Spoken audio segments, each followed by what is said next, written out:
host of Westminster Insider at Politico Europe, and Molly Blackwell, Global Affairs Correspondent at The Eye. So very good morning to both of you. Lovely to see you both. Sacha, you're kicking us off with the Sunday Telegraph's headline, and one of many articles focusing on the big week that Rachel Reeves has ahead of her with her spring statement coming up. And a lot of the talk is about cuts. This article all about the civil service taking the hit. Yeah, so this week is going to be a tough one for Rachel Reeves. She's going to have to explain a lot of her economic decisions. And if we think about the October budget as a way of raising taxes by about £40 billion, this will be about spending cuts. Our growth forecasts are expected to be downgraded from 2% to 1%, which is the opposite of what Rachel Reeves has said week after week since the beginning of the year, in that everything is now about growth. And the civil service is going to pay for it.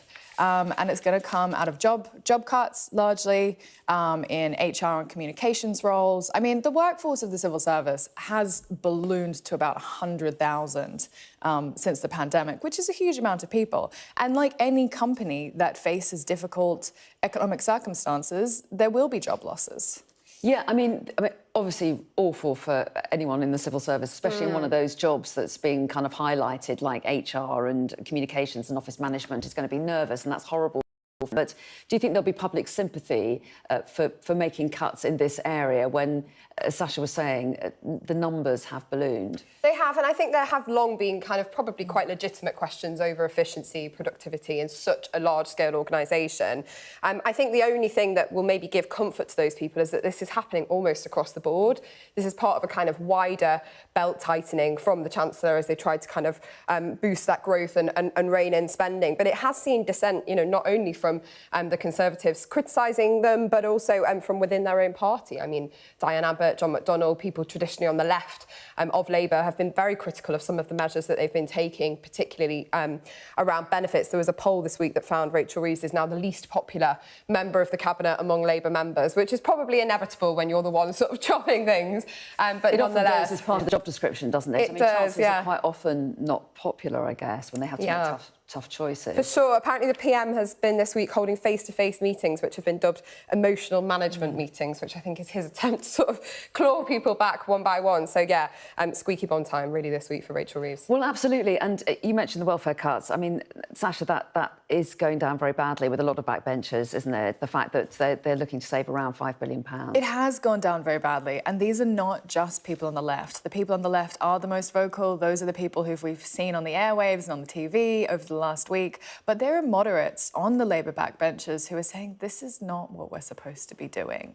And they're looking at this and they're thinking, not only does this make us look bad and make it hard for us to sell ourselves to our constituents and our voters, but we're not telling the story very well. And this idea that it's all about getting people back into work, and especially the cuts to personal independence payments, PIPs as they're known, has gone down extremely badly with a decent chunk of Labour MPs. And Keir Starmer has largely seen off that rebellion, but I think it has started to dent this armour in the Starmer leadership.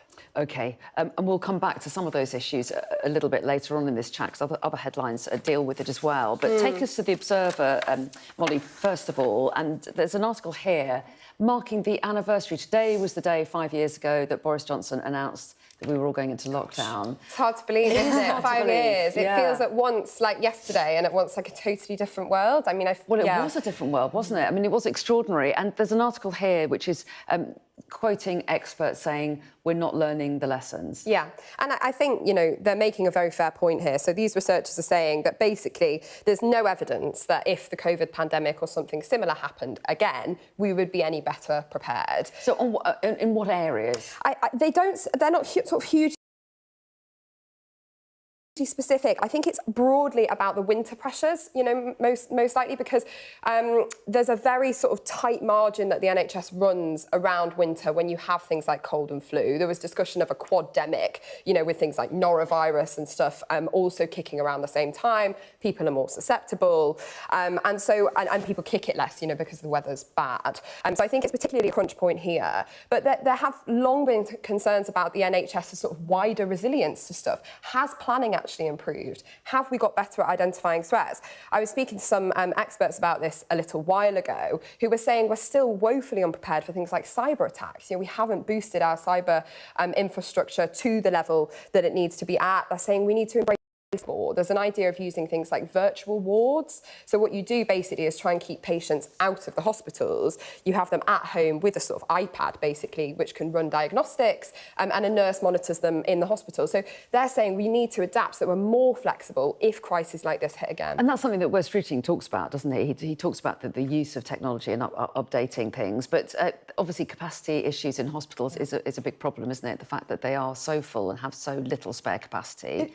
And Wes Streeting was taking action. I mean, he is taking NHS England. Cutting NHS England is quite That's big radical, action. But I think what's really interesting is before the COVID pandemic, they did do all these kind of preparedness sessions, but it was all based around the idea of influenza and a different kind of virus than the one that we ended up with, and we just weren't prepared for something like COVID.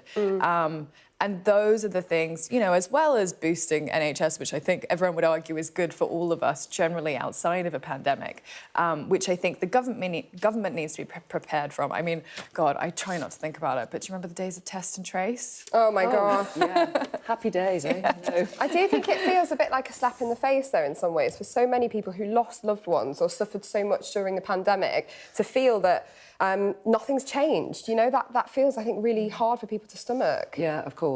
Yeah, people still feeling the losses. Yeah, exactly. Take us to The Observer, Sasha. All families to be worse off by 2030. This is a new report out with a pretty chilling message. Yeah, another cheery story for the morning. So this is a report from the Joseph Rowntree Foundation, who said that average families will be £1,400 worse off over the course of a year.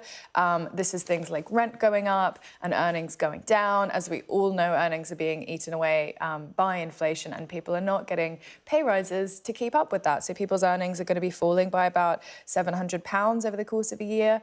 And I mean, this is really concerning for Keir Starmer. We were talking about kind of pension cuts and things like that earlier, because one of his first milestones, we've got the milestones and the missions, which sometimes get confused in my own head, was to make people feel like they had more money in their pockets. He said, I want to put more money back in working people's pockets.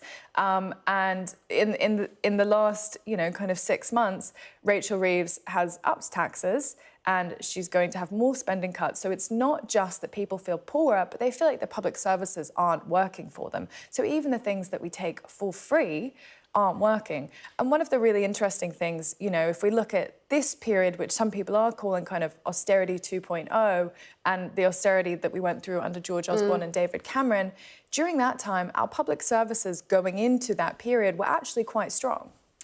The government would say we are protecting working people's pay packets. I think the tax rises they'd point to were the national insurance rises for businesses. They say they've raised the national living wage. They'll talk about keeping the pensions triple locked. They will come back and say we're doing what we can and we still stick to our pledge. I think what's tricky, though, is that they've invited people to assess them on this measure. You know, Keir Starmer said, you know, sort of how well-off people feel and the standard of living is something he wants to be measured on at the end of his time. And currently that's dropping. And it should be said, it's not just this report. You know, this isn't an outlier. There was a report that came in from the National Institute of Social Economic Research this week, NISA, which said that the lowest 10% of UK earners are now £3,000 worse off a year than those in Germany. They're also worse off than people in Slovenia, France, Ireland. So we're starting to look comparatively not great with other parts of Europe. And very briefly, because we're running out of time, Rachel Reeves likely to say the world is changing. Yes, she is. She is. She's likely to say we're looking at down the barrel of possibly a global trade war with the US, and that we need to have more money, and that's where these spending cuts have to come in, because we need to have resilience financially. It's a tough message to put out there, though, isn't it? Absolutely. We're out of time, but lots more to talk about in the next hour, so do come back soon, won't you? Molly and Sasha, thanks very much indeed.